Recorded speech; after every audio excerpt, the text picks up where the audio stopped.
Hello, second meet Jason. Sec Jason, Oy, pwede mo sir. ba silang turuan na paano gumawa ng non-report? Ano ba yung mga hinahanap sa sa sakto, non-report? gumagawa ko ngayon ng non-report sa natin.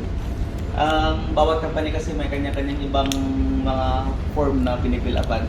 So dito sa atin, minamanual ko yung paggawa ng non-report para lahat ng details andito na sa isang page. Position, distance from last port, miles to go sa destination port, yan. Tapos distance run ng 24 hours. Tapos ito na yung average speed niya, divide mo lang to ng 24. Itong 290 na GPS na tinakbo, divide mo ng 24, yan yun. Tapos yung sa lag, ganun rin.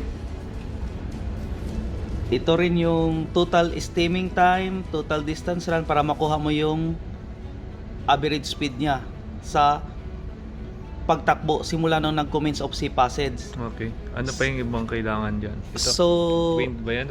wind, kailangan mo kunin yung relative wind, ano yung true wind niya, RPM. barometric Barometer. pressure, depth ng kasi doon sa forms natin, sir.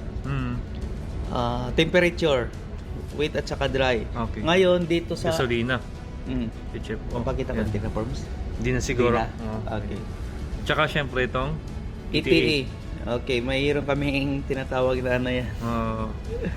Okay, yun yung mga useful na kinukuha. Thank you, Sec Welcome, Jason. sir. Welcome.